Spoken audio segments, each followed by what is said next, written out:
Target, and I really wouldn't tell him like all the money I spent or how much I spent, whether it be like $250 or $175. I don't know. Yeah, he would find out. He would find out on online banking and just be like, I mean, went shopping. But that was a minute ago. I've overcome that. That's probably been what, over 5 years, you think? Yesterday. It wasn't yesterday. Don't allow her to let y'all think that it's been over. It's been over like it's been a while. You got a lot better. 4 or 5 years. Come on. Because I'm not talking about just going to spend like, $30, $20. She was spending like, I would look at the joint, that joint be negative $300. I'm like, oh my God, she just spent more than I had in that joint. Okay, so like, when we even talk about mine, yours, and ours, there are certain things that I think is biblical, but people look at it in a different light and they overlook it. Acts chapter 2, verse 1, and it says they was all in the same place, in the same mind, and they had all things in common. And that's when God was able to actually come in. The Holy Spirit was actually able to come in. And so it's the same thing with our finances. Sometimes we just have to have the same heart, be in the same place, have the same mindset to accomplish the same goal. And to as though God can actually come in and intervene, like supernaturally sometimes. But we have to be on one accord. Yeah. And I think that is the basis for the Christian church in the book of Acts. But it gets a lot deeper when they say, husbands, love your wife like Christ loved the church. And so this is another, I guess, role model of how the church is supposed to be and how your marriage is supposed to be. One thought of mind, one heart, in unity in one place. So there's two people, but we're in one place. You get what I'm saying? Right. Like not even just in our disposition, but in our thought. Mental place. We're in our mental place. We're in one place. And I think that the way that the world has spent everything is to, that stuff is antiquated, or the Bible's outdated, or Christian stuff values are outdated. And they get you to really focus on me, right? Mine. You know what I mean? And when you do that inside your marriage, you cause a rift, and it begins to cause a tear between the two of you. Yeah. It's Mark chapter 10, verse 5, and it was talking about how the hardness of the heart was the only reason that Moses granted divorce. Right. And part of your heart getting hard is when you set up, this is mine. You know, I don't want to share nothing with nobody. I don't want to, open up, and that causes, I guess, dissension between you and your spouse. So, one of the things that people look at, I don't want to say one of the things that people look at, just debt. Debt is something that you feel like is what? What, a burden? Yeah. Yeah. So, that's the next thing that was on the list for some of the issues that's caused in some of the money issues that's caused in marriage. Is that we both came into the marriage with that. Like, I had college loan, he had college loan, he had some hospital bills, and I think I eventually gained some hospital bills, something like that. I don't know. But either way, the debt was ours. It wasn't his debt, my debt. It was our debt. And we first got married, my job didn't offer health insurance. Health benefits. No. Yeah. So you had some hospital bills that had accumulated. Yeah. And we worked together. We prioritized paying that debt off. But I think we really got serious about it once we started to look for a house, and we realized like how much in debt we were. I think my credit score was like a 430. Yeah. And when we first got together, I didn't have credit really, and I was building it up. Like, it was like no credit, still like it was bad credit, and it was like I was building it and then it was dropping. So anyway, that was one of the goals that we was working on, was paying off our debt so that we can increase our credit score to purchase a home. And I think that was our goal for 2018. Going 17. into 18. Yeah. No. It was 2017 going into 2018. Yeah, that was the goal. 2018 yeah, exactly. And we did. I was working a part-time job, and literally every check that I earned, I put it on a debt. I paid the debt off. And I mean, she was like a real. You know how some people go to like the debt counseling agencies or she was actually doing it herself. She would call them, what can we settle for? Yeah. We were disputing things and we settled and we paid off a lot of the debt. And my credit score was able to go from 430 to 700. And but she was selfless enough to say, you know what, this is important. Yeah. That he gets and he's the breadwinner. He makes the money. I'm a homemaker, so of course Susie homemaker. I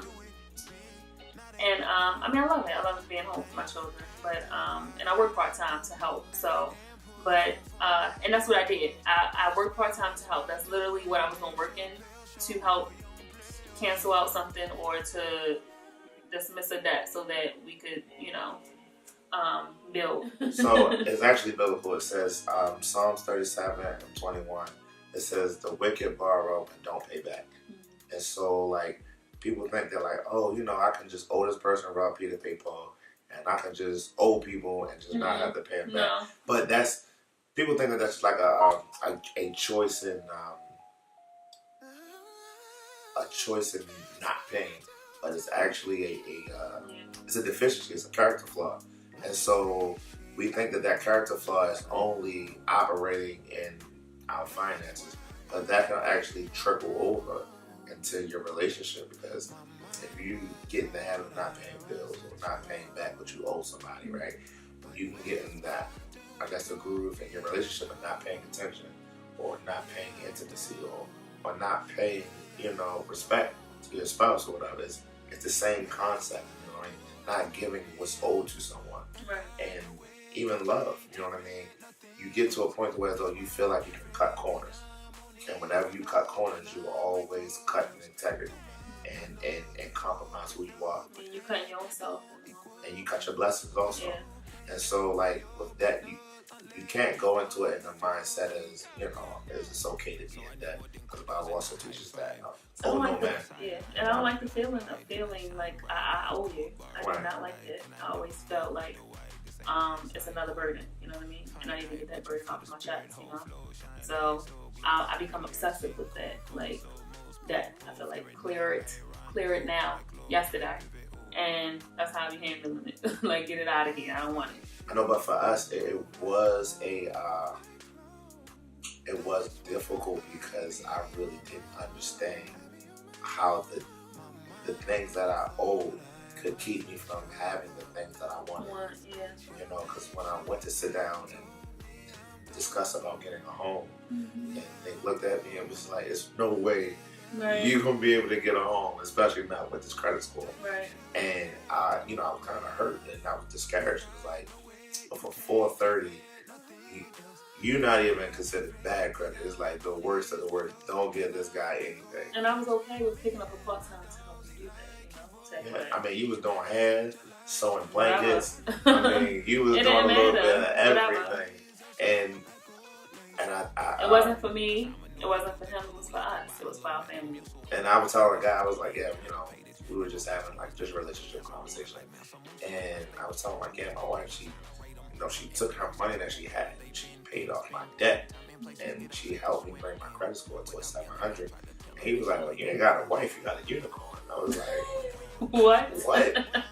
But he was just saying that, you know, that's so rare because that type of commitment to another person is not taught. It's just like, well, if you're drowning, and you better sink or swim, you know, but you actually reaching your hand out to help pull me out. It's like, you know, it just helped fuel our relationship to where it is today, you know. If you drown, I'm be all by myself. I'm not drowning, baby. Yeah. You know, you did teach me how to swim. But I think that sometimes debt, especially when the other person doesn't know about the debt going into a marriage, it can be very challenging because once you become married, my debt becomes your debt. Yeah. And so some people are scared to tell their spouse their debt because it could be so much. It could scare them off, you know? Right, because the government can take your tax money, your income tax that you earn, that you're supposed to get back based off of stuff that I owe because I'm your husband. And so they say, oh, y'all together? Well, you pay for what he owes. So I believe that the personality of a person actually has a big deal to do with how they spend their money. Right. Because I could speak from, an aspect of coming from poverty or not having. Once you do have, you tend to overcompensate for what you didn't have. When I started to make money, I bought the shoes that my parents didn't buy me because I felt like the things that I wore gave me worth, and it didn't. So I would spend $400 something on some shoes. And so you coming from an aspect where you always had. Yeah, and I'm okay with going without. And you're okay with going without. And I do it to the extreme. Like, babe, we don't need it. It's fine. What's your nickname? Cheap Chelsea. So, Cheap Chelsea. Growing up and always having and opposing me, like my parents, like they afforded me everything that I needed, and they even some of the things that I wanted. But I think that we try to being spoiled and seeing what other people had, and measuring what other people had, what I had, and saying like, okay, I ain't got the latest shoes or the latest jeans or shirts or something like that. I equated that as, when you're young, you don't really know. I thought that what people wore actually made who they were, and it's not actually what you wear, it's how you wear it, And so I believe that character flaw made me a spender. We had just enough. And sometimes in that phase of just enough, you feel like, oh my God, we're poor. And it's not that. It's just those things instill character and integrity in you. Not having everything at your disposal or having access to everything. It gives you a drive that, most people that are given everything won't have sometimes. This is why we do the same thing with our kids. They want something. No, not right now.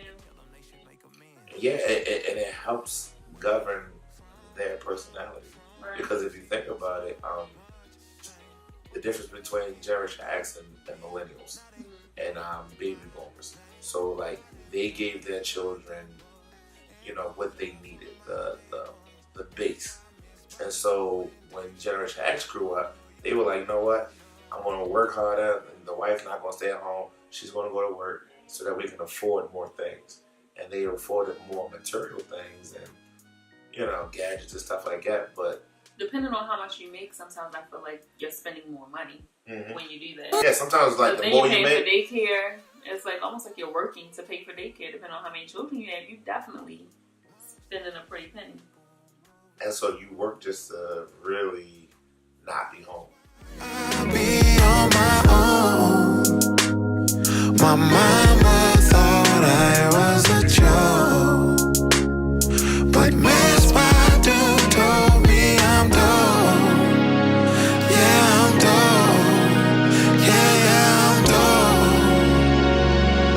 Miss Badu told me and I know it. You can't tell me nothing else. That's why every beat I'm on is water and I'm Michael Phelps. Told my partner, get your bread up, but that don't equal well. But you can't help all your partners unless you done help yourself. So I need more than kudos and a high five. Cause I went from sidelines to the limelight, and I shine bright, ice cold bars, Klondike. And I never move with the white, this ain't blindside, oh. Finite, but you feel the spirit, whole flow, shine light, so glow. Every lyric skin cold, so most po, favorite 9 light rondo on my glow when I pivot, oh.